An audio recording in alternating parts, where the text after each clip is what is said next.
Pessoal, na sequência agora de nossas aulas de escatologia, vamos abordar, passando a questão aqui do segundo parêntese, né, o tempo dos gentios, as duas testemunhas. Chegamos agora na abordagem com relação ao Apocalipse capítulo 12. Vamos ver então essas imagens que nos são apresentadas com relação à mulher vestida de sol, que tem a lua embaixo de seus pés, o dragão vermelho que a persegue, tá ok? Mais alguns fatos que vão estar registrados aí no texto de Apocalipse 12. Então temos aí o texto bíblico registrado aí no Apocalipse de João, que nos diz: E viu-se um grande sinal no céu, uma mulher vestida de sol, tendo a lua debaixo de seus pés, e uma coroa de 12 estrelas sobre a sua cabeça. Tá ok? Esta aqui é a imagem que nos é descrita por João, e com certeza está carregada de uma simbologia muito ampla, muito profunda, e vamos tentar entender aí a partir da leitura do texto o que pode nos dizer acerca desse plano escatológico. Estava grávida e com dores de parto, e gritava com ânsias de dar à luz. E viu-se um outro sinal no céu, e eis que um grande dragão vermelho, que tinha 7 cabeças, preste atenção ao número 7, tá ok? Um número bastante simbólico no contexto bíblico geral, que traz aí sempre a ideia de plenitude, algo que é simbolizado pelo número 7, geralmente é dado como uma plenitude, tá certo? Como algo que está pleno. Ele tinha 7 cabeças e 10 chifres, e sobre as suas cabeças 7 diademas. Então temos a tentativa aí de uma representação, né, para a imagem desse dragão conforme descrito aí por João em Apocalipse. E a sua cauda levou após si a terça parte das estrelas do céu, e lançou-a sobre a terra. E o dragão parou diante da mulher que havia de dar à luz, para que, dando à luz, lhe tragasse o filho. Então, primeiramente, temos aí a associação desta imagem do dragão com a imagem que já nos é descrita com relação ao diabo, com relação a Satanás. E aí vimos em outros trechos da Sagrada Escritura, quando Cristo, por exemplo, falando acerca do diabo, diz que ele é mentiroso desde o princípio. E em outro lugar, Cristo diz que viu o diabo cair do céu como um raio. Então temos aí as profecias que estão registradas em Ezequiel e que tem duplo alcance, falando tanto acerca do rei de Tiro, quanto descrevendo acerca do querubim ungido, tá certo? Que se voltou para tentar se colocar acima do trono de Deus, né? Que deixou a ganância, a arrogância tomar a sua vida e teve uma atitude aí de rebeldia contra o Todo-Poderoso.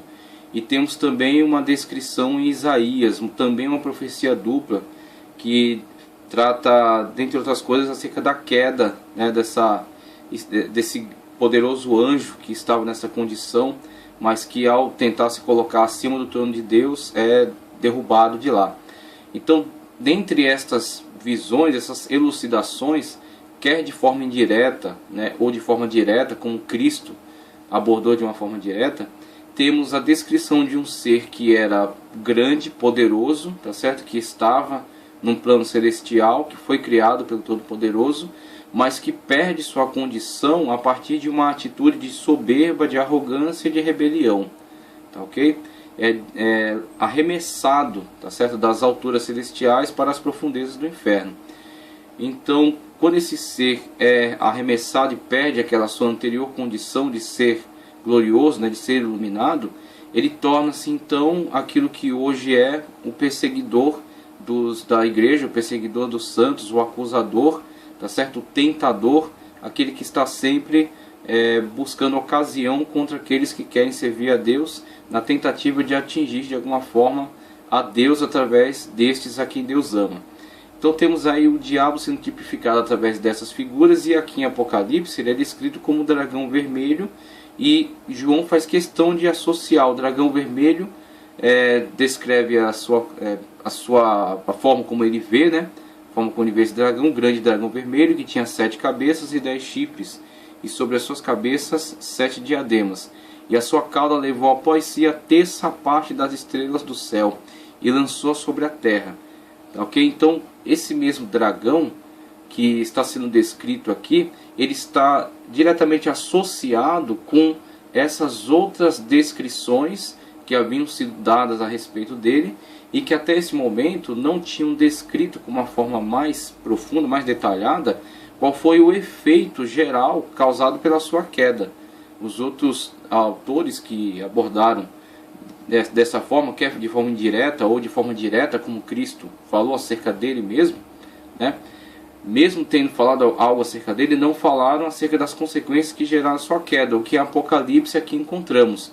Então quer dizer, aquele mesmo ser que já foi elucidado ali atrás e que está sendo descrito aqui por João, nesta visão onde ele assume essas características, ele tem 7 cabeças, né? Ou seja, ele tem a plenitude do domínio, do poder aqui na Terra neste momento, nesse período. Conforme já abordamos na questão, quando é falado acerca das 2 testemunhas, que elas estão perante o Deus da Terra. Veja que é cedido aí esse espaço de 7 anos, né,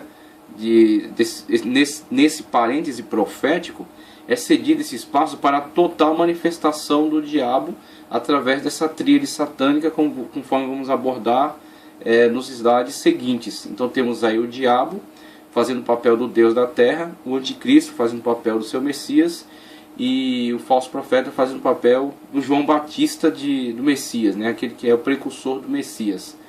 E Satanás, então, ele tem essa característica, tem as 7 cabeças, porque ele tem a totalidade do poder, ele tem 10 chifres, geralmente a Bíblia aborda esse número 10 quando fala de uma organização de homens, uma organização dos homens, tá certo? Quando fala de uma organização humana, algo que está sendo construído dentre esse plano de organização humana. Quando Deus aborda uma questão dos seus planos, da sua organização, ou ele usa o número 7, que é a plenitude, ou usa o número 12, tá certo? O número 12, as 12 tribos de Israel, por exemplo.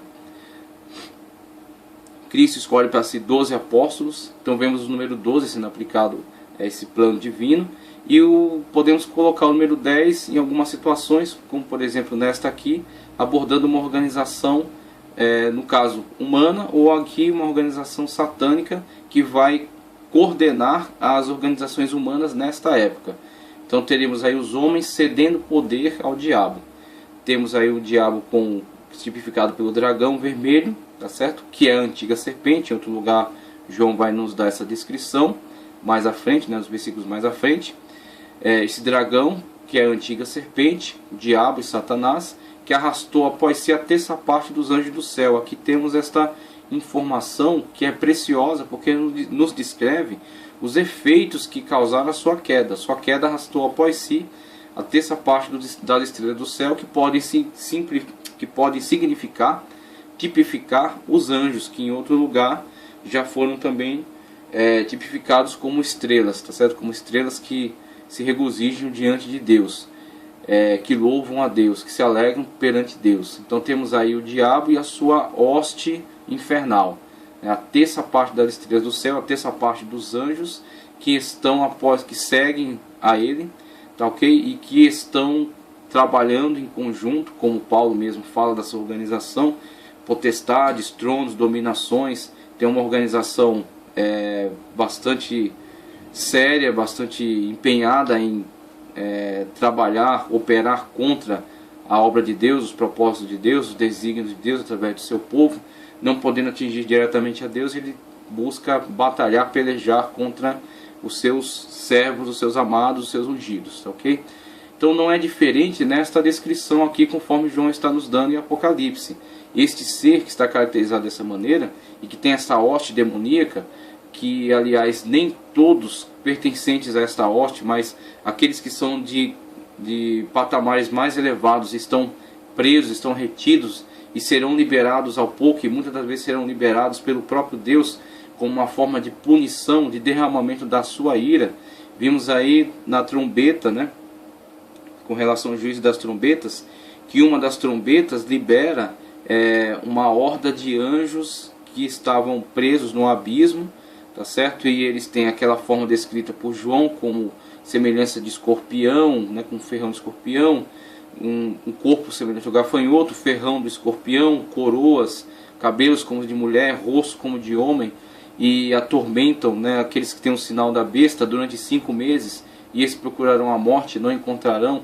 Então vemos aí que são seres celestiais, mesmo que alguém faça uma analogia por causa da forma descrita, faça uma analogia com formas semelhantes encontradas hoje, quer no maquinário bélico ou em alguma outra coisa, como por exemplo, pode ser um helicóptero porque tem uma cauda, né? Tem coroa porque ao girar a hélice contra a luz parece uma coroa, mas são possibilidades, são inferências, são coisas que se distanciam muito da descrição do próprio texto, e é melhor ficar com aquilo que o texto nos afirma, e como João nos descreve, é na verdade um ser espiritual, um ser infernal.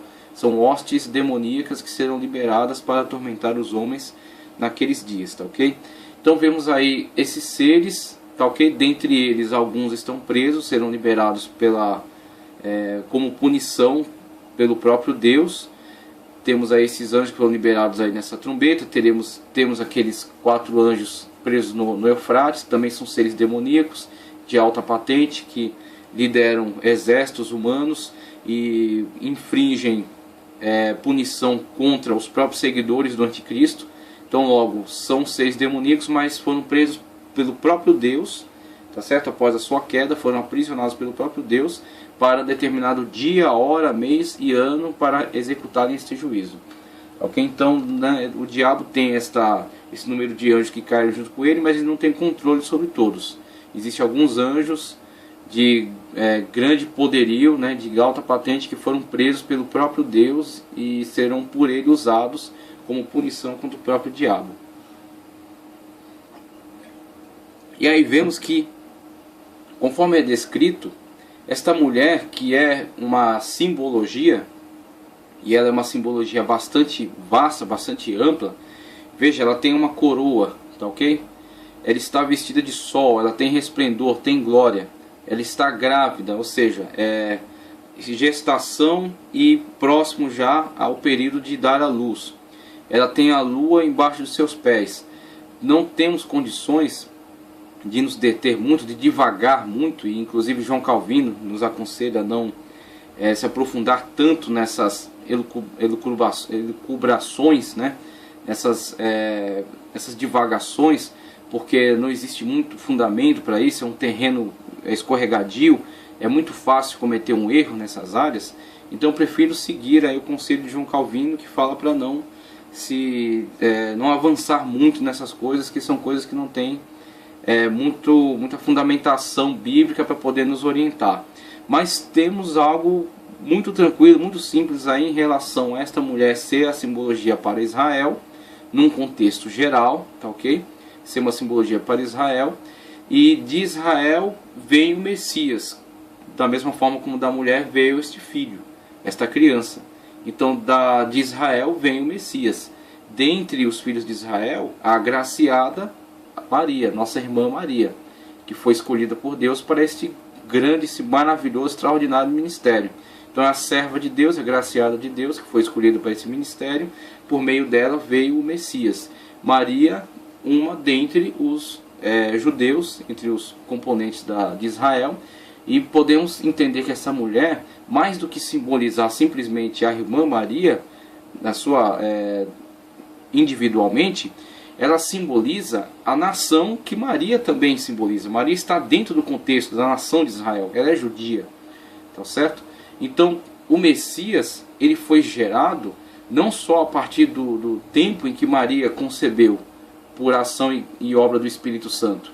O Messias está sendo gerado desde o tempo da promessa.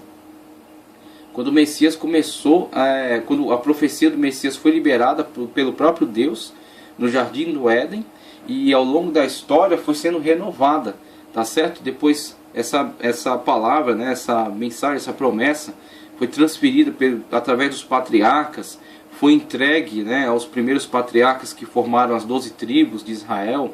Depois, ao longo da peregrinação, foi renovada por Moisés, que disse que virá um profeta maior que ele, tá ok? E essa promessa foi sendo ao longo do tempo transmitida de geração em geração por reis, por profetas, por sacerdotes, por pessoas comuns, por juízes levantados por Deus, tá certo? Por grandes homens de Deus, e todos vivendo na expectativa da vinda do Messias. que o Messias viria restaurar todas as coisas e instaurar o reino de Deus na terra. Instaurar o reino de Deus na terra, o reino de justiça, um reino poderoso, um reino que iria trazer, implantar, instaurar a verdade de Deus e o governo de Deus no mundo, que iria eliminar toda a opressão, ele iria eliminar toda a injustiça, tá ok? Então, a gestação do Messias, conforme a mulher nos mostrada, aí, nos apresentada, está grávida, né, está para dar à luz. Este é o momento em que ela vai dar à luz. Esse momento final se cumpriu, né, veio à tona, veio à realização por intermédio desta serva escolhida por Deus chamada Maria, tá certo? Ou Miriam, conforme o original do hebraico, né? Mas o período gestacional vem desde trás, desde lá de épocas muito atrás na história. Ao longo de todo esse tempo foi sendo gerada, né, esta expectativa do Messias, para que na plenitude dos tempos, como Paulo descreve, o Messias viesse ao mundo por meio da serva escolhida por Deus, né, que teve essa importante missão. Então, veio então à tona o Messias, e quando o Messias vem, o diabo lança toda a sua investida contra o filho da mulher, contra o filho da nação israelita, contra aquele que veio dos judeus, como Cristo mesmo assim descrevia a sua vinda, né, a sua missão. Ele veio dos judeus, ele veio para o que era seus, mas os seus não receberam, mas a todos quanto receberam, deu-lhes poder de serem chamados filhos de Deus. Então temos aí esse relacionamento de Jesus, o Messias, veio de Israel, mas não só para Israel, mas para todos aqueles que o receberem, tá certo? Então temos aí a visão, né, de Israel, o período gestacional, que é desde a época da promessa, o Messias que vem ao mundo, tá ok? Ele é 100% Deus, 100% homem, e temos aí a perseguição empreendida pelo dragão contra o Messias, como o diabo movimentou todo o seu maquinário de guerra, né, contra o Messias, para tentar destruí-lo. E como Daniel já havia previsto, ele seria morto, tá ok? Como Daniel mesmo falou, que o filho do homem seria morto pelo príncipe do povo que havia de vir, tá ok? E seria retirado não para si. Então vemos que o Messias morre, mas morre com um propósito. Ele morre com um propósito de salvação, de sacrifício vicário por toda a humanidade. Ele morre, mas algo que Daniel não conseguiu ver de uma forma muito clara, tá certo? Não era para o tempo dele, mas nós vimos isso e nós vivemos, nós temos nossa fé solidificada nisso. O Messias veio, o Messias foi perseguido, foi morto, foi crucificado, foi colocado num túmulo, né? Foi colocado lá naquela caverna, né? Que era usada como túmulo. Mas ao terceiro dia ele ressuscitou. Quando as mulheres foram até o túmulo fazer lavar o corpo, preparar o corpo, elas só encontraram um lugar vazio e o anjo que estava dizendo: por que procurais o que vive entre os mortos? Tá ok? Ele vive, ele está vivo. Então ele mesmo apareceu para as mulheres e pediu para que avisassem os demais, e Cristo depois se encontrou com eles no cenáculo. Então vemos esta revelação, esta descrição tipológica que é feita por João, ela engloba toda essa história, toda a história da salvação. A promessa do Messias, o período gestacional, a plenitude dos tempos, a vinda do Messias, tá certo? A perseguição do diabo, todo esse contexto histórico em torno dele, tá certo? O livramento do Messias, quando fala que a criança foi tomada, tá certo? E deu à luz um filho que há de reger todas as nações com vara de ferro. E o seu filho foi arrebatado para Deus e para seu trono, conforme Estevão assim viu quando estava sendo apedrejado. Disse que viu os céus abertos e o Filho do Homem de pé à destra do Deus Todo-Poderoso. Esta visão está relacionada àquilo que João nos descreve aqui em Apocalipse 12. O Filho foi tomado para Deus e está à destra de Deus. Está vivendo, está reinando sobre a igreja desde sempre, tá certo? Quando então virá a terra, no futuro, no tempo escatológico, reinar também sobre a terra no período do reino milenar, no reino dos 1000 anos de Cristo sobre a terra, juntamente com a igreja. E aí vemos a mulher, conforme foi lido no capítulo 5, e a mulher deu à luz, versículo 5, perdão, e deu à luz um filho que há de reger todas as nações, conforme foi lido. E o 6. E a mulher fugiu para o deserto, onde já tinha lugar preparado por Deus, para que ali fosse alimentada durante 1260 dias. Novamente, a forma de abordagem do período de 3 anos e meio, quer colocando ela como um tempo, 2 tempos e metade de um tempo, quer colocando através da contagem dos 3 anos e meio direto, ou através da contagem dos dias. Então é dito: e a mulher fugiu para o deserto, onde já tinha lugar preparado por Deus, para que ali fosse alimentada durante 1260 dias. Nesta atitude de fuga, vemos então um empreendimento de perseguição contra a mulher, aquela que deu à luz o Messias. Então o Messias, que foi perseguido pelo diabo, foi tomado para Deus e está assentado à destra de Deus. O diabo empreende perseguição contra a mulher, que tipifica a nação de Israel, tipifica toda essa nação que foi escolhida por Deus, da qual veio o Messias. E essa nação está em perseguição desde da época bastante atrás no passado, né, quando Cristo profetiza acerca da primeira destruição do templo, em 70 depois de Cristo. Em 135 depois de Cristo houve a grande devastação no reino de Israel, com a diáspora, né, os judeus sendo espalhados por toda a terra. Períodos sucessivos de dominações em diversos impérios, né, sejam cruzados, impérios árabes, protetorado britânico. Hoje tem Israel, uma nação forte, mas vivencia constantemente ataques e guerras, e paira sempre uma ameaça, né, uma ameaça de uma grande investida, né, contra a nação de Israel. E futuramente, que é a abordagem do texto, o texto escatológico que está sendo descrito aí, futuramente haverá esse período de 1260 dias, 3 anos e meio, quando enfim virá a perseguição das perseguições.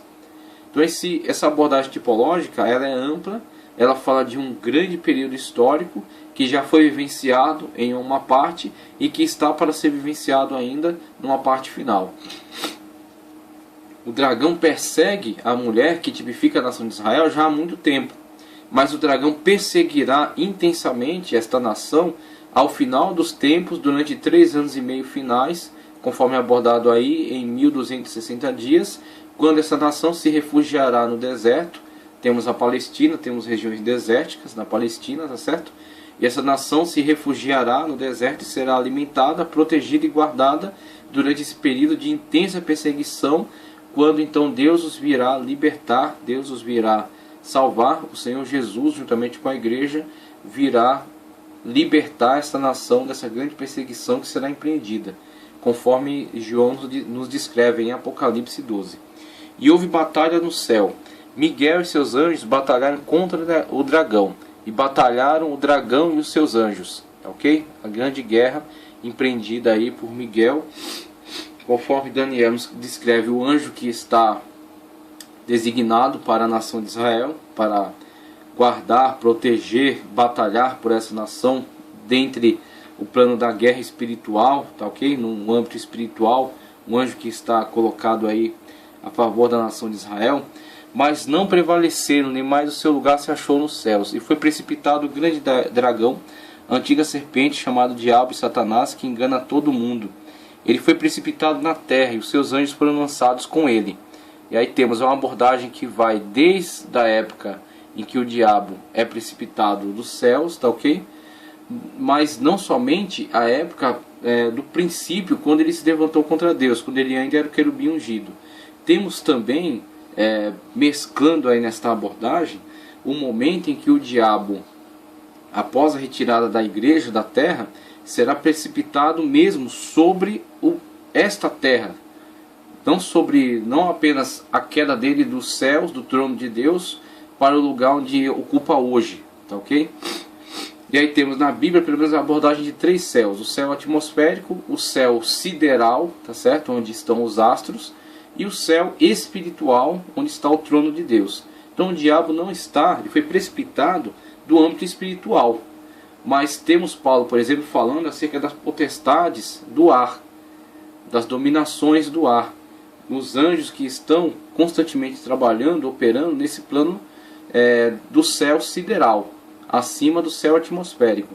Temos, por exemplo, Gabriel descrevendo que quando veio trazer a mensagem a Daniel, veio do trono de Deus para trazer a mensagem a Daniel, que está aqui no plano terrestre. Ele teve problema quando anjos se reuniram e tentaram interromper, tentaram bloquear a sua vinda. Então foi solicitado o auxílio de Miguel, que é um anjo capacitado por Deus para essa intervenção, veio e liberou o caminho para Gabriel então chegar até Daniel e entregar a mensagem da 70ª semana. Então podemos, a partir desse texto, inferir uma guerra no plano sideral, tá certo? No plano acima do céu atmosférico. E aí temos, dentro dessa abordagem, a questão que está sendo mostrada aí da precipitação do diabo sobre a terra. Então já houve essa precipitação dele do plano celestial, né, para o plano sideral. Agora temos a precipitação dele do plano sideral para o plano terrestre. Então o diabo está agora na terra, e na terra ele está construindo este reino, esse governo do anticristo, e está, a partir desse momento, conforme João descreve, 1260 dias finais, perseguindo intensamente a nação de Israel. Quando então Miguel e os seus anjos batalharão, tá ok? E Jesus, juntamente com a igreja, virão na parousia, na segunda etapa da vinda do Senhor, intervir por Israel, destruir os exércitos do anticristo, lançar a besta e o falso profeta no lago de fogo e amarrar o diabo por 1000 anos. Então esta é a época que estamos abordando. Foi precipitado, conforme já li, e ouvi uma grande voz no céu que dizia: agora é chegada a salvação e a força, e o reino do nosso Deus, e o poder do seu Cristo, porque já o acusador dos nossos irmãos é derrubado, o qual diante do nosso Deus os acusava de dia e de noite, o papel desempenhado pelo diabo atualmente, de acusação, certo? Aquele que acusa os nossos irmãos, aqueles que servem a Deus, os acusam perante Deus de dia e de noite. É aquele que primeiro os tenta e depois os acusa, tá ok? Vamos ver aqui. E eles o venceram pelo sangue do Cordeiro e pela palavra do testemunho, e não amaram as suas vidas até a morte. E aí vemos aqueles que serão intensamente perseguidos por causa de todo esse plano satânico de destruição daqueles que servem a Deus. A implantação do sinal, a imposição, na verdade, né, do seu sinal, do seu governo, a perseguição, o martírio, a tortura contra aqueles que não assumirem, aqueles que não aceitarem seu governo, e também a perseguição para os judeus que rejeitarem a adoração à pessoa do anticristo, que, como Daniel descreve, fala dele acerca da abominação da desolação que se encontra no lugar santo. Então temos aí no começo do governo do anticristo, tratamos acerca da proposta de interpretação, abordando a questão do templo, conforme aquele plano que já foi desenvolvido lá atrás por Herodes, né, a aliança com os judeus a partir da construção do templo, né, a aproximação dos judeus, né, ganhou a simpatia deles através dessa proposta. A nova apresentação dessa proposta no plano escatológico, quando o anticristo ganhar a simpatia dos judeus para si, com a reconstrução do templo, na área do templo onde estava o templo de Salomão, tá, ok? A remoção do domo da rocha, da mesquita de Al-Aqsa, para a construção do futuro templo, com a retomada dos sacrifícios, tá, ok? A possibilidade do anticristo ser da tribo de Dan, a tribo que não é mencionada entre os 144 mil, o que o aproximaria ainda mais do que Herodes, que era um idumeu, tá, ok? O aproximaria mais ainda dos judeus. Mas quando então o templo já reconstruído e os sacrifícios já retomados, né, já toda a rotina do templo, do calendário santo de Levítico já restabelecida, o anticristo, conforme descrito por Daniel, adentrando ao lugar santo e exigindo adoração para si, não para Deus, mas para si mesmo. E diante dessa atitude, a rejeição dos judeus e a intensa perseguição do anticristo para com eles, conforme é descrita nessas imagens, nessas figuras tipológicas aqui. Então será o momento em que o dragão vermelho empreenderá toda a sua fúria contra a mulher vestida de sol, tá certo? Que deu à luz o Messias, a nação de Israel. Então é nesse momento que vemos aí esta alegria no céu por causa da queda do diabo, né, da conclusão da história, por causa não da perseguição, mas pelo fato de que Deus vencerá o diabo e finalmente dará a ele o juízo que ele merece, tá ok? E aí temos no versículo 12: por isso alegrai-vos ó céus, e vós que neles habitais, ai dos que habitam na terra e no mar, porque o diabo desceu a vós e tem grande ira, sabendo que já tem pouco tempo. Tem pouco tempo, ou seja, tem 7 anos, nos quais ele empreenderá esses grandes projetos, né? E quando o dragão viu que fora lançado na terra, perseguiu a mulher que dera à luz o filho homem. E foram dadas à mulher asas de grande águia, para que voasse para o deserto, ao seu lugar, onde é sustentada por um tempo. Veja aqui a abordagem: um tempo, tempos, 1 mais 2, 3, e metade de um tempo, 3,5, fora da vista da serpente. E a serpente lançou da sua boca atrás da mulher o mesmo dragão, que era simbolizado lá pelo dragão vermelho de 10 cabeças. Aqui ele é simbolizado pela serpente. E todas essas simbologias estão unidas nessa mesma figura, essa mesma pessoa. Tá ok? São diferentes descrições para o mesmo ser, para a mesma pessoa. E a serpente lançou da sua boca atrás da mulher água como um rio. Vemos em muitas descrições bíblicas de Salmos, da série de textos do Antigo Testamento, em Daniel também, as nações sendo descritas como águas revoltas. Então essas águas são lançadas pela serpente, ou seja, estão no seu domínio.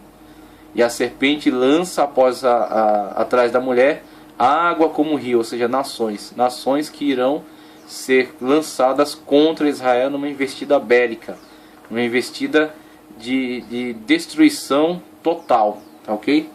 Genocídio contra a nação de Israel, para que pela corrente a fizesse arrebatar. E a terra ajudou a mulher, e a terra abriu a sua boca e tragou o rio que o dragão lançara de sua boca. E o dragão irou-se contra a mulher e foi fazer guerra ao remanescente da sua semente, os que guardam os mandamentos de Deus e têm o testemunho de Jesus Cristo. E aí vemos algumas nações que se alinharão para defender Israel contra essa investida satânica, que serão também alvo da guerra, da batalha do anticristo, né, contra essas nações que se alinharem para defender Israel, e a intensa perseguição do anticristo contra Israel e contra todos aqueles que rejeitarem o seu governo. Então temos numa abordagem ampla todo esse plano do messianismo, a promessa do Messias, a concepção e quando Israel, enfim, por meio de Israel o Messias vem ao mundo, tá ok? A perseguição contra o Messias, a ascensão do Messias ao trono de Deus, onde está hoje, a destra do Pai, tá ok?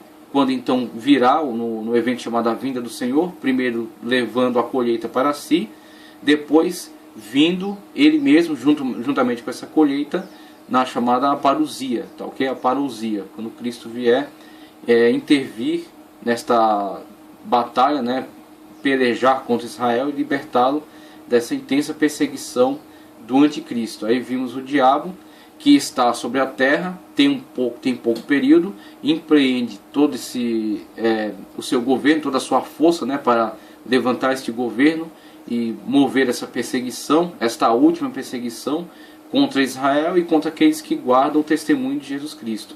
E vimos aí o Senhor defendendo o seu povo, o Senhor guardando o seu povo, o Senhor protegendo a nação de Israel. E aí trazemos só de forma elucidativa aqui esta foto que retrata uma imagem que fala acerca do Holocausto, certo? Do Holocausto durante a Segunda Guerra Mundial, porque semelhante àquilo que foi feito nesta época, aquele teste que o anticristo fez por meio de Hitler, com a perseguição dos judeus durante o Holocausto, aquilo será novamente empreendido agora pelo anticristo durante esse período de 3 anos e meio. E esses 3 anos e meio são os 3 anos e meio finais do período escatológico que estamos estudando, tá ok? Então temos aí nesse mapa traçado aí, nesse plano, né, acerca dos tempos escatológicos, parênteses profético que ainda vivemos, o arrebatamento que estamos aguardando ansiosamente, os primeiros 3 anos e meio, que é a falsa paz, e agora tratamos com essas descrições de Apocalipse 12, está muito claro que adentramos ao período chamado Grande grande tribulação, aquilo que Cristo falou que se não fosse abreviado, ninguém sobreviveria. E aí após isso veremos então a parousia, as duas etapas do evento chamado a vinda do Senhor, tá ok? O Senhor virá encerrar o período da grande tribulação. Então damos continuidade aí para falar mais algumas coisas. Veja só, em Apocalipse 13 temos a descrição da besta que sobe do mar. E aí temos uma ligação muito forte entre a descrição de João no Apocalipse da besta que sobe do mar e da descrição que Daniel já havia feito com a visão, primeiro, o sonho de Nabucodonosor com relação à estátua, tá ok? A estátua que tinha aqueles metais diferenciados, a cabeça de ouro, os braços, peito e braços de prata, ventre de bronze, pernas de ferro e pés de ferro e barro. Tá ok? Temos aí a visão, o sonho de Nabucodonosor com relação à estátua, a visão que Deus deu a Daniel com relação aos 4 animais, e aí após isso, aquilo que está relacionado, que é um pouco diferente, mas está intimamente relacionado. A visão que é dada a João acerca da besta que sobe do mar. Vemos que as características da besta que sobe do mar guardam em si correspondência com a descrição que Daniel fez, tanto na interpretação do sonho de Nabucodonosor, quanto nas visões que foram dadas a ele com relação aos animais. Após isso, veremos o plano de implementação, de imposição do governo do Anticristo por meio do sinal, de um grande enigma das Sagradas Escrituras, que é o 666, e finalmente a questão da batalha do Armagedon. Vamos fazer uma leitura aqui, tanto na apostila quanto no texto bíblico. Primeiramente a apostila diz: a palavra besta no grego é therion, tá certo? Ou therion. Esse vocábulo é usado para designar a palavra fera, animal indomável. Essa palavra é usada na literatura grega para indicar animais perigosos. A palavra besta era utilizada para indicar seres animalescos de natureza sobrenatural. Na literatura antiga se usava essa palavra referindo-se a um dragão monstruoso. Usava-se também para indicar indivíduos de natureza brutal. A besta é o próprio Anticristo. O que resta saber é qual das duas, se a que emerge do mar ou a que emerge da terra. Apocalipse 13, 1 a 11 estão descritas então essas feras, que são descritas como uma besta, a besta que sobe da terra, a besta que sobe do mar, e de diferentes papéis que desempenham no plano escatológico. A besta que emerge da terra. Os intérpretes divergem sobre o fato de saber se o anticristo será a besta que sai da terra, Apocalipse 13, 11, ou a besta que sai do mar, Apocalipse 13, 1. Alguns entendem que a besta que sai da terra será para o anticristo que João Batista foi para Cristo, tendo em vista que o diabo tem procurado imitar a Deus em tudo, claro que sempre invertendo as coisas. Alguns expositores argumentam que assim como João Batista veio como precursor do Cristo, a besta que emerge da terra também virá como precursor da que emerge do mar, sendo que a segunda besta é o próprio anticristo. Sendo assim, a besta que sai da terra seria o falso profeta, o qual se servirá de ajudante do anticristo, que nesse caso seria a besta que emerge do mar. Satanás ofereceu a Cristo os reinos deste mundo, Mateus 4:8. Mas o Senhor repeliu essa oferta, segundo as condições de Satanás. Esse mesmo oferecimento será feito ao anticristo. Assim sendo, somente a besta saída do mar tem estatura suficiente para ser a figura universal para cumprir o papel previsto para o anticristo com seu reino universal de maldade e apostasia. Apocalipse 19:19. Alguns intérpretes entendem que a terra de onde a segunda besta sairá é uma referência à terra de Israel.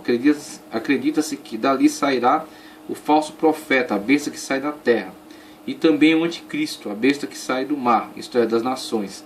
A ideia de que o anticristo será um judeu é coerente porque ele fará um pacto com os judeus por 7 anos, como já foi visto, pois os judeus não crerão em nenhum Messias que não seja também um judeu. Veja só a abordagem que o teólogo aqui dá acerca da descrição que João faz das duas bestas, a que emerge da terra e a que emerge do mar. E é interessante fazermos a leitura então de Apocalipse 13 e ver essas descrições tal qual são apontadas por João no seu texto. Veja, Apocalipse 13:1. E eu pus-me sobre a areia do mar, e vi subir do mar uma besta que tinha 7 cabeças e 10 chifres. Novamente a questão da abordagem, tal qual foi feita já no capítulo 12. 7 cabeças e 10 chifres. E sobre os seus chifres 10 diademas. E sobre as suas cabeças nomes de blasfêmia. Vemos tanto na besta, na abordagem da meretriz que está sobre a besta, ela carrega nomes de blasfêmia. Também vemos aqui a atitude da besta que sobe do mar, ela porta também em si nomes de blasfêmia. A atitude de agressão, de violência, de blasfêmia contra Deus, contra Todo-Poderoso. E lembrando-se, recordando-se sempre daquilo que João fala nas suas cartas agora, vemos que João nos dá um aviso muito claro de que há o anticristo e há os anticristos, tá, ok?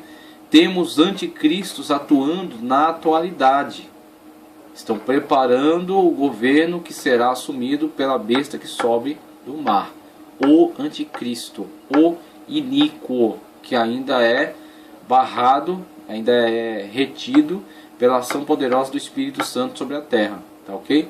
Então, quer dizer, esses anticristos, eles carregam a mesma atitude com relação a Deus, atitude de blasfêmia. Vemos em muitos governos, e não interessa que tipo de governo, se comunista, se capitalista, se liberal, tá certo? Não interessa que tipo de governo, vemos em muitos governos a atitude de blasfêmia contra o Todo-Poderoso. Em muitos governos, em muitas instituições, em muitas filosofias, e muitos pensadores, a atitude de blasfêmia contra o Todo-Poderoso, desrespeito contra Deus. Esse espírito de blasfêmia, de levante contra Deus, está presente no mundo desde Nimrod, ok? Desde Nimrod, desde a Torre de Babel, quando organizaram toda a sociedade num plano organizacional humano que se opunha a Deus, se colocava contra Deus, tá certo? Que mostrava que não precisava de Deus e que não tinha que obedecer às suas ordens, as ordens de se espalhar pela terra e povoar a terra após o dilúvio. Eles se reuniram num só lugar, construíram uma torre, tensionando substituir a Deus, estar no lugar de Deus, colocar o homem no lugar de Deus. É uma prévia do antropomorfismo, é uma prévia, do antropocentrismo, okay? Do homem no centro de tudo.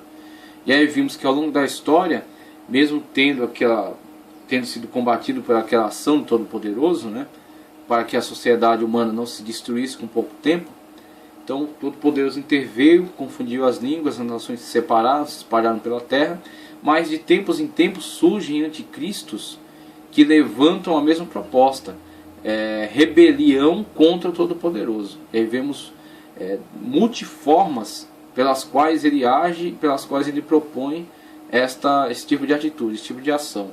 Não precisamos de Deus, não precisamos do Senhor, tá certo? Não reconhecemos a sua verdade, não reconhecemos a sua lei, desprezamos, né, as palavras de Deus, nos levantamos contra o Senhor, diversos tipos de ações, quer na filosofia, na música, na literatura, na política, na mídia, nos filmes, nos desenhos animados, diversas atitudes de chacota, de zombaria, de blasfêmia contra Deus e contra a sua verdade nas Sagradas Escrituras. Okay? É o Espírito que está atuando hoje em alguns lugares, né? Em alguns lugares, levantando-se individualmente, e que serão todos incorporados agora neste ser, que traz em si esses nomes de blasfêmia.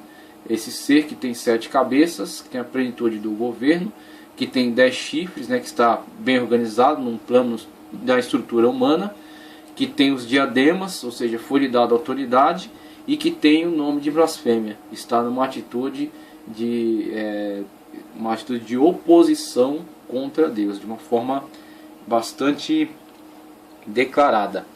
A besta que vi era semelhante ao leopardo. Aí veja as descrições que foram dadas anteriormente por Daniel. Tá, ok? Quando Daniel viu os 4 animais que emergiam do mar. O leopardo com 4 cabeças e 4 asas. Então, da mesma forma como Daniel viu, foi dada a Daniel aquela visão, João o vê aqui. E a besta era semelhante ao leopardo. E aí a besta tem o corpo, né, que carrega esta marca do leopardo. O corpo é semelhante ao corpo de leopardo. porque aquilo que o leopardo, visto por Daniel, representava com relação ao poderio do reino macedônico, que se espalhou pelo mundo e difundiu a cultura, a língua, tá certo? Isso estará incorporado no governo que será assumido pelo anticristo. O anticristo terá em si todas essas características descritas tanto na estátua quanto nos animais, estarão reunidas plenamente no governo do anticristo. E vi, a besta era semelhante ao leopardo, seus pés como os do urso, tá ok? O urso que Daniel também viu, semelhante do urso, sua boca como a de leão, certo? Como Daniel também viu o reino de Babilônia, tanto a cabeça de ouro, quanto o leão alado, quanto a boca de leão que está presente aqui. E é interessante, a boca é de leão. A boca de leão, podemos dizer que é a fala, o discurso, a ideologia, a filosofia apregoada pelo anticristo, que tem aquelas características soberbas da Babilônia. Como Nabucodonosor, quando externou, né, colocou para fora todo o seu sentimento de soberba pela construção da poderosa Babilônia. Esse mesmo espírito de Babilônia, tá certo? Que estava presente lá em Nabucodonosor, que foi visto por Daniel como um leão alado, que tem as suas asas arrancadas, é colocado sobre pés e é lhe dado coração de homem.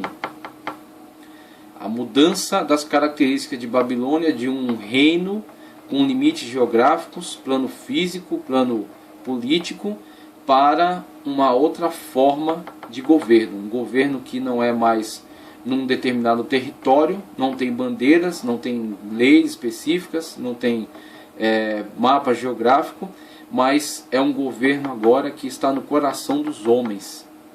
Então os homens têm em si esse espírito babilônico da soberba e da arrogância contra Deus. Ok? Está presente agora, foi dado no coração humano a este leão. E este leão que está atuando no coração dos governantes, ele estará presente no governo do anticristo e será a sua boca. Falará contra Deus com toda a soberba que herdou desse espírito que estava presente em Babilônia.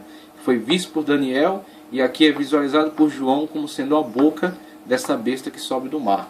E aí veja, a boca do leão, e o dragão deu-lhe o seu poder. Como Deus, por exemplo, dá o seu poder ao Messias, o Messias fala que ele e o Pai são um. Quem vê a mim vê o Pai, como ele disse para Filipe, tá certo? Como vimos no batismo nas águas, Cristo saindo, o Espírito Santo vindo em forma de pomba, e o Pai bradando dos céus, esse é meu filho em quem me comprazo. Da mesma forma, o diabo faz o papel de Deus para o anticristo. E lhe dá o poder, conforme é descrito aqui. O dragão deu-lhe o seu poder, e o seu trono, e grande poderio. E viu uma das suas cabeças como ferida de morte, e a sua chaga mortal foi curada.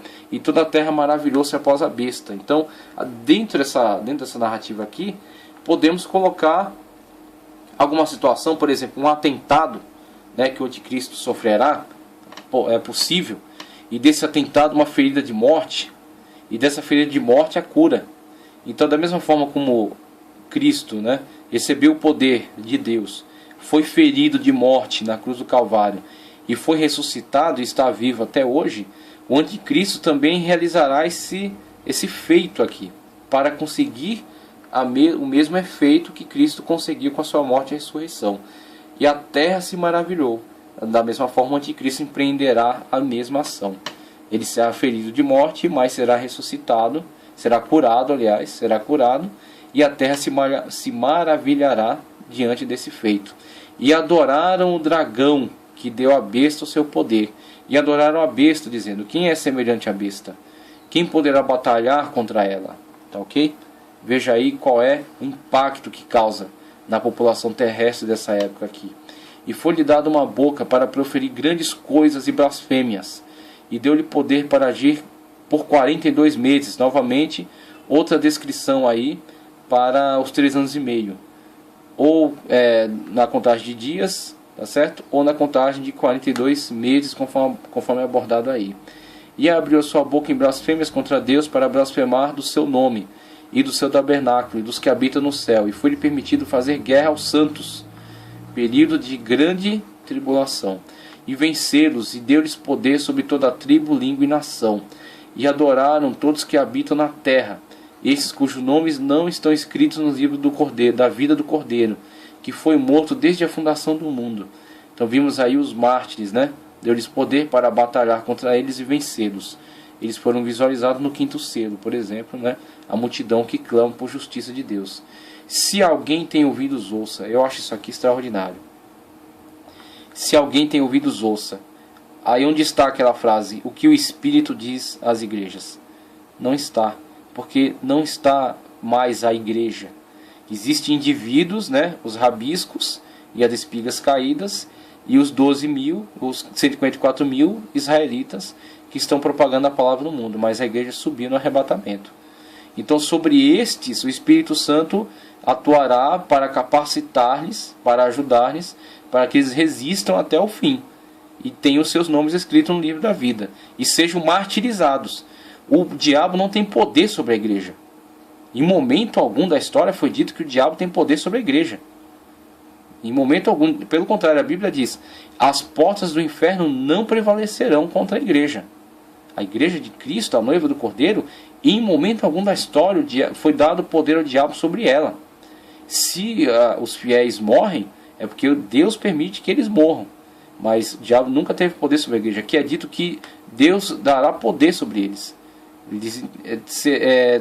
Deu-lhes poder, né? E perseguiram, e os perseguiu e os matou. Tá ok? E aqui temos esses que serão mortos. Eles serão exatamente aqueles que não subiram com a igreja, mas serão capacitados pelo Espírito para serem fortes até o fim. Mesmo diante do martírio, mesmo diante da tortura, mesmo diante da perseguição. Serão martirizados, serão mortos, serão reunidos, conforme o quinto selo nos apresenta, debaixo do trono de Deus.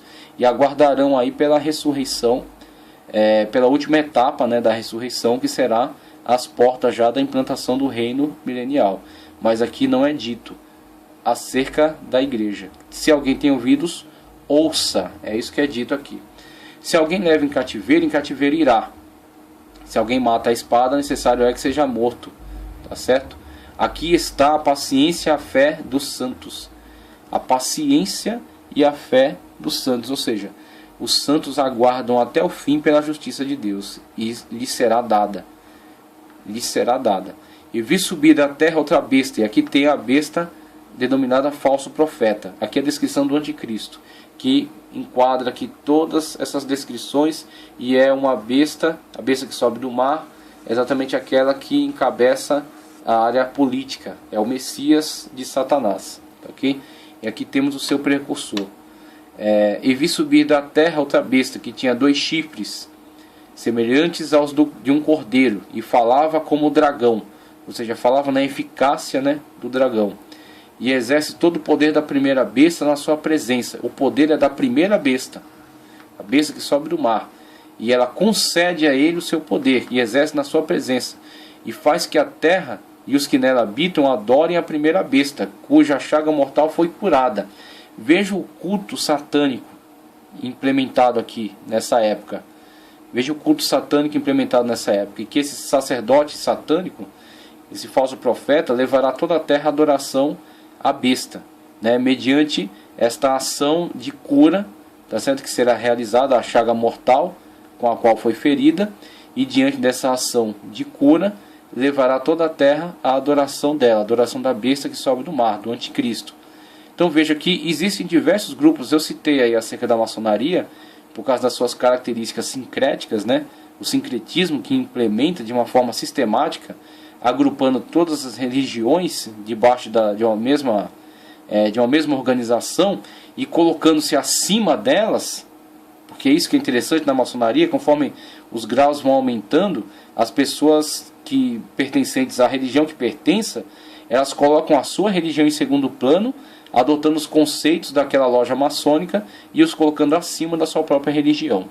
Tá certo? Então tem essa questão dessa elaboração sincrética, mas não temos só a maçonaria, temos diversas. Temos o movimento da Nova Era, temos movimentos espiritualistas, tá ok? Temos movimentos ocultistas, tá? Esoterismo, temos a movimentos cristãos, tá ok? Temos a falsa igreja de hoje, a igreja que tem comercializado o evangelho, a igreja que tem atraído multidões e massas através da supervalorização da questão dos milagres e da questão financeira. Então esta igreja não é uma igreja que prega a verdade em Cristo, porque a verdade em Cristo, como Paulo fala, que a prioridade da sua mensagem é pregar Cristo e esse crucificado, ou seja, a salvação em Cristo. A prioridade da igreja é salvação em Cristo. Essas igrejas elegeram como prioridade para si propagação de milagres, aglutinação de pessoas em torno disso, dessa proposta de milagres, e bênção financeira através da maldita teologia da prosperidade. Uma coisa é prosperidade bíblica, outra coisa é teologia da prosperidade. A teologia da prosperidade é comercialização do evangelho. E esse tipo de igreja é uma igreja que está contribuindo para o plano do anticristo, tá certo? Que será com certeza agrupada àqueles que serão utilizados, serão usados pelo falso profeta. Serão mais um grupo pertencente ao falso profeta, aquele que levará todo mundo à adoração do anticristo. Tá, okay? Então temos um grupo vasto, um grupo imenso que será usado pela besta que sobe da terra. E faz grandes sinais, de maneira que até fogo faz descer do céu à terra, à vista dos homens. Tem igrejas que toda a maneira com a qual ela comprova a sua veracidade é através de sinais, através de realização de feitos, de sinais. Que os seus pregadores dizem, se aqui está acontecendo sinais, é porque essa igreja é de Deus. E não necessariamente eles se preocupam em estar no centro da palavra. Eles não colocam a palavra como a sua medida de verdade. A pregação, a adesão à Escritura Sagrada em sua plenitude. Eles simplesmente colocam diante de si os sinais como comprovação da sua veracidade, de serem uma igreja de Deus. E aí diga para mim, qual é a diferença entre eles e isso aqui? E faz grandes sinais, de maneira que até fogo faz descer dos céus à terra, à vista dos homens. Isto aqui é a realização de sinais. E esta personagem que está realizando sinais não tem nada com Deus. Ele é um falso profeta, a besta que sobe da terra, que levará as nações à adoração do anticristo. E aquilo que ele usa para comprovar o seu poder é a realização de sinais. Da mesma forma como algumas igrejas já abandonaram a palavra, não priorizam a palavra e colocam diante de si, como a autenticidade do seu movimento, a realização de sinais. Tá, okay? É a mesma coisa. Então, muitas igrejas que são agrupadas a este exército aqui de adoração ao anticristo. E enganos que habitam na terra, com sinais que lhe foi permitido que fizesse na presença da besta, dizendo aos que habitam na terra que fizessem a imagem da besta, que fizessem uma imagem à besta, que recebera a ferida da espada e vivia. E foi-lhe concedido que desse espírito à imagem da besta, para que também a imagem da besta falasse, e fizesse que fossem mortos todos os que adorassem a imagem da besta. E faz que todos, pequenos e grandes, ricos e pobres, livres e servos, seja posto um sinal. Veja o sinal, veja o sinal, tá ok? O 666, o sinal do governo, a imposição do governo do anticristo. E servos livres e servos, né, que lhe seja posto um sinal na mão direita ou nas testas, para que ninguém possa comprar ou vender. Veja a eficácia do cavalo preto, tá certo? Que controla toda a economia. Senão aquele que tiver o sinal ou o nome da besta, ou o número do seu nome. Aqui a sabedoria, aquele que tem entendimento calcula o número da besta, porque é número de homem. E o seu número é 666. E quanta especulação não fizeram em cima desses números aqui. O que não é o nosso papel. Ficar nos demorando aí em especulação. O que nos basta saber é que aqueles que ficarem, tá certo, presenciarão esses fatos terríveis aqui. A imagem que lhe será dada poder, e vemos aí o desenvolvimento hoje da inteligência artificial e a engenharia robótica, né? Nessa época alcançará a plenitude juntamente com a eficácia de Satanás, né? Contribuindo com isso aqui. E vemos a imposição do sinal da besta, a sua política agora num plano universal, num plano geral e num plano completamente impositivo. Será um sinal de homem e será claro para aquele que estiver aqui que sofrer essa imposição. não restará dúvida, é isso que João está dizendo. É um número de homem, será imposto, e diante dele haverá apenas aceitação ou rejeição. A aceitação o coloca no plano do diabo e fora do plano de Deus. Rejeição o faz um perseguido.